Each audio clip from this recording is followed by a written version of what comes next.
oftentimes when people transition into spirit, it seems like they send a sign to those who are still alive involving the weather. This happened recently when the Queen of England died and a double rainbow appeared over the castle in England close to the moment of her death. How are spirits able to change the weather like this? I know that you've said that weather is a reflection of the emotional state of our collective consciousness, and there is usually a lot of emotion when a loved person passes. Is the spirit able to direct this emotion somehow into the expression of the weather? Yes, it is a reflection back to those who are giving their hearts to that particular person who has crossed. So the idea is that the vibration of the collective emotion being very powerful and able to shift weather in certain ways can, in some senses, be directed by the spirit like a focusing lens to reflect back to the physical world the representation of their greater soul, their oversoul. All one thing, right? Yes, yes, yes. Since today's topic is about tuning in to other vibrations, can you comment on why some of us don't really readily detune from those vibrations? When we can't detune, is it easy to lose our sense of who we really are? What are the common beliefs that would help us and stay enmeshed in other people's vibrations in an unhealthy way? Well, there can be many beliefs that will do that, both from positive and negative sources of beliefs. You have to examine yourself to find out, because it's not that you can't detune, it's that you won't detune. So you have to find the belief system reason why you believe it's necessary to stay aligned or locked in to a certain vibration of another individual. So it requires self-examination and the motivational mechanism that we have discussed many times to find out what kind of beliefs you are attaching to the motivational mechanism to motivate you to stay aligned with a certain vibration when you may feel you would like to detune from it, but aren't choosing to. So again, it's a matter of choice, and you have to find the belief that's making it seem as if that choice is logical. And again, the idea of maintaining that alignment can be positive or negative. So again, examine yourself and discover what the belief is that's connected to the motivational mechanism that motivates you to stay tuned in to something. So it's almost like we have this apparatus within us that is constantly looking at what to tune into. Yes. And it can be past life kinds of things where you tune into Cleopatra, so to speak. So to speak. And, now you're communing with that particular vibration and experiencing things along that. Or you can tune into another human.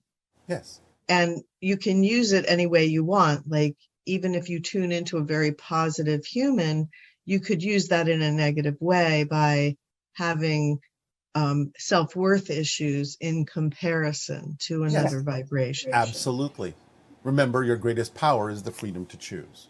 So you can use things however you wish. But it's very natural to us to constantly look for new things to tune into, in a sense. Well, you have to kind of constantly do that as a natural mechanism in order to experience your physical reality. And then whatever you tune into, it's up to you to have a positive interpretation of it, as well as to stay in a centered state with it. Yes. Otherwise, it may not necessarily give you the benefit that it could.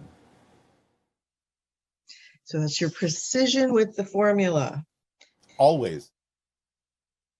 So this person is asking, what is the best way to get into the similar or same frequency or resonance to receive messages from higher vibrational beings or spirits? Love them. Love them passionately. Allow the idea to move you, to transport you, of making those connections. Of course, as always, follow the formula because it contains all the things you need to connect to anything that's relevant for you in your life. But the bottom line is, remember, as we have described in telepathy, it's love, the vibration of love and resonating and identifying with something passionately that allows you to have the same thoughts at the same time and thus create the message within your own mind that is intended to be sent from another consciousness. And could you help us understand more about parallel realities? I know you said that one can witness others' parallel experiences through a glass wall, but where is the moment or threshold where the worlds would actually split and others on a different frequency would disappear? Well, that moment may be different for different individuals.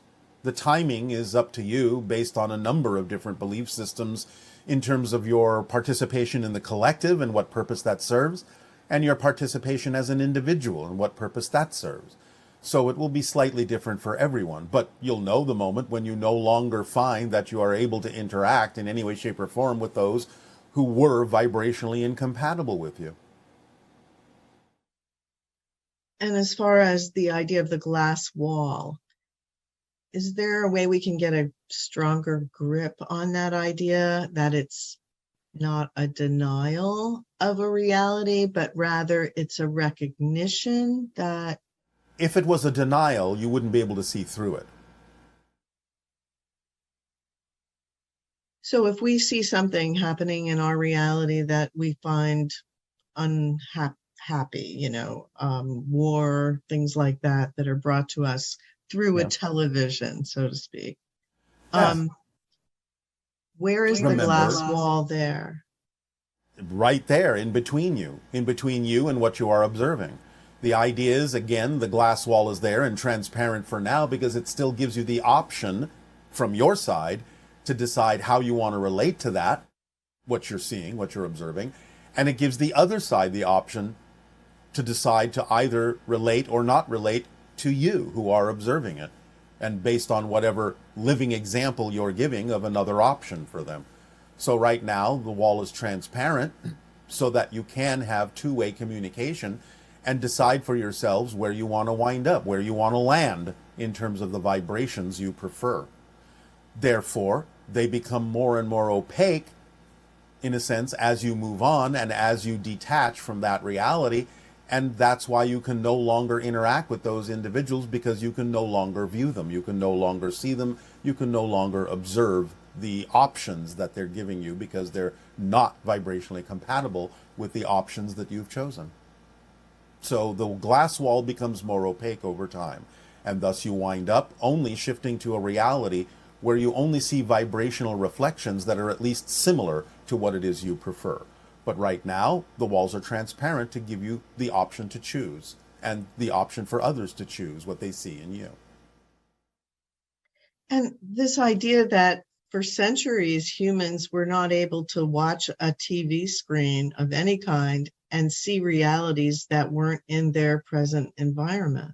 As the consciousness changes, so does your technology to reflect the abilities that you're granting yourself within your consciousness awakening. So you create inventions and devices that are representative and reflective of new abilities that you've granted within your consciousness. So that's truly a reflection of our galactic nature, that we've now created things like televisions and monitors that we can watch what's happening anywhere in the world. And virtual reality programs that allow you to imagine different worlds that you may not necessarily have experienced before. And was this part of our galactic nature, the promise to us as a planet that we were actually part of a galactic society with all kinds of abilities we had no idea about? And yes, we're thinking we were just these physical beings that lived and died, and that was it. Yes.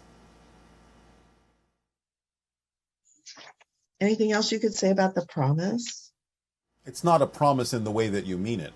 It's simply what is. You are all reflections of all that is. You choose to awaken or you don't in this particular reality. The promise, if you want to use that word, is that you have the capability of awakening to that knowledge. Not that you have to, because the promise also contains the freedom to choose. It's exciting. Do all of our paralleled lives die at the same time and in the same way, or does each one of them have their own preferred way? Of course they have their own preferred way, because they're not you. They're not your parallel lives in the way that you might have phrased that question. They're individual people just like you are, and each of them has their own path and their own theme of exploration. There may be some that wish to synchronize with other parallel realities, but no, they don't have to. They're individuals. They have their own individual souls and individual spirits. They are individuals physically. They're not you.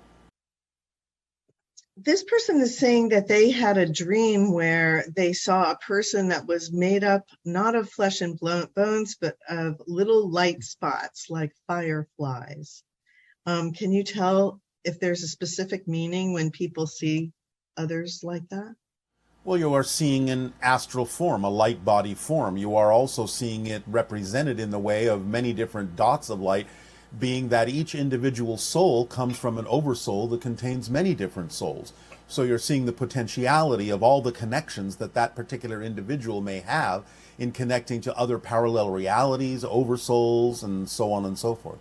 So you're seeing it from the astral or light body perspective, the spiritual perspective of all the connections that that particular individual may be creating.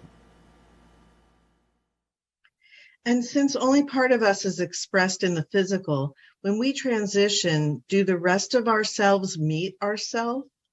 If so, why do I never hear of this in the recounts of near-death experiences? Well, first of all, near-death experiences aren't death experiences because they're going to return. Therefore, they don't necessarily go as far, so to speak, into the spiritual realm as those who actually cross over permanently. So the idea is not that you meet your other self, but that you awaken as your higher self, containing the experiences you had as the physical individual, in the same way that as a child, you don't grow up to meet the adult, you become the adult that contains the experiences and memories of childhood.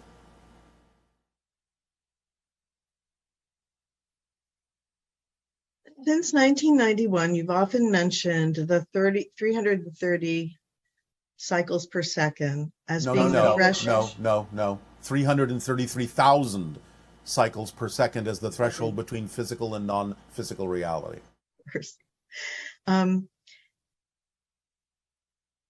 And the vibration being the difference between third and fourth dimension. No.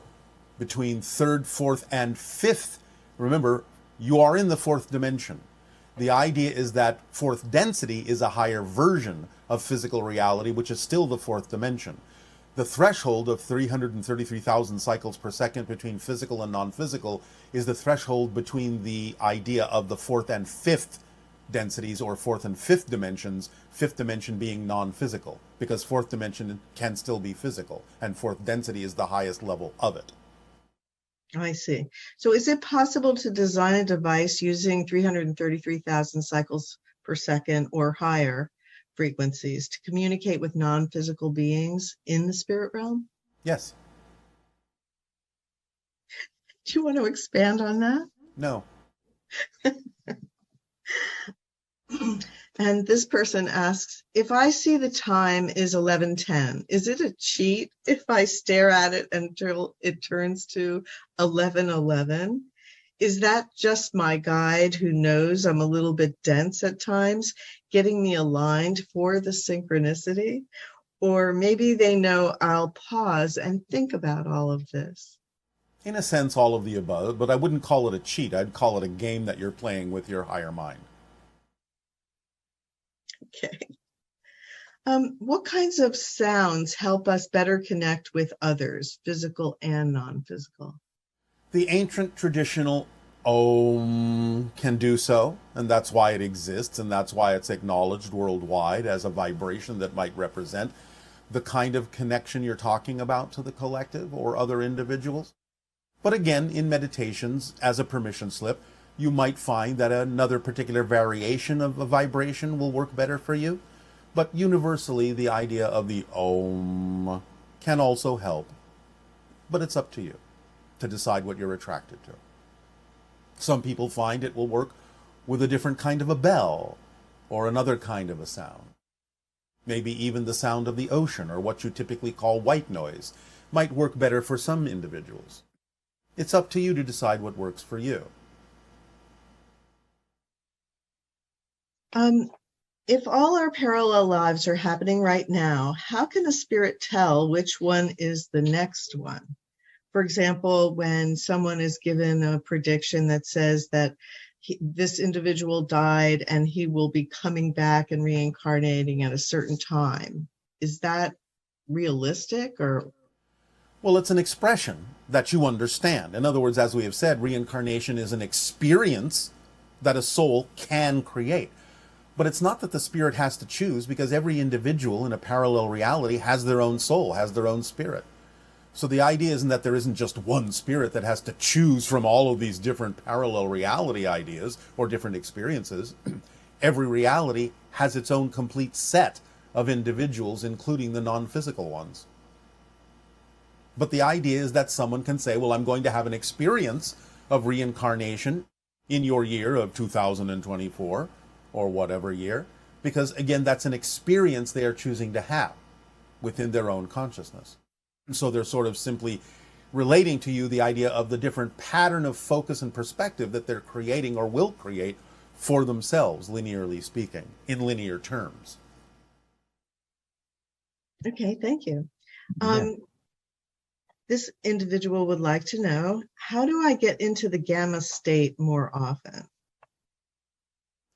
By following your passion. Because when you're in your passion, when you're doing what you love to do, you're automatically in the gamma state. So follow the formula. It's designed to put you in the gamma state. Okay, and is the distortion of time a symptom of vibrational acceleration? Yes, because you are creating your perception of time anyway. So as soon as you change your vibration, your perception of space and time can also shift. And how do we reprogram our subconscious mind?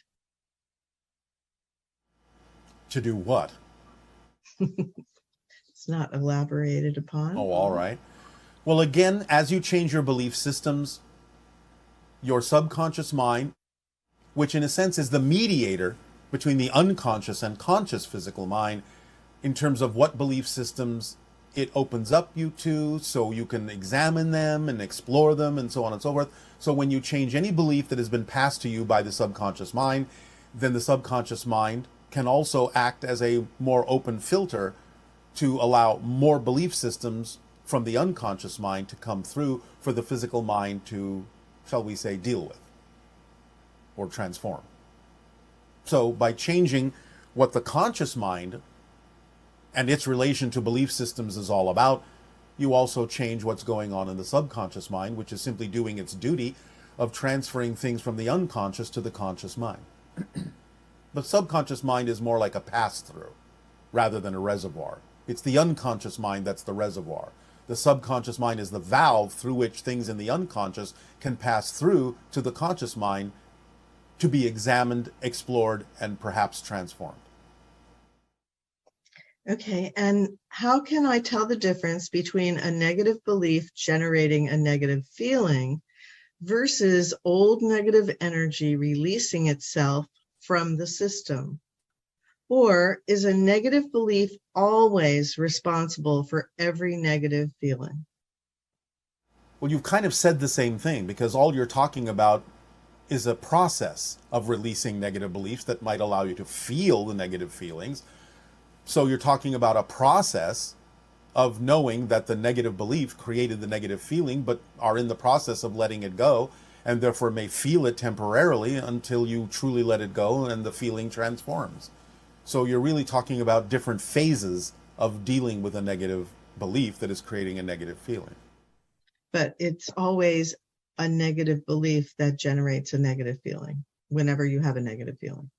Generally speaking, yes, there may be a few exceptions, but not many. The exceptions would only happen if there is a purpose for processing a negative belief in a certain way that allows you to feel the negative feeling for a particular reason, but that can be looked at as a positive process.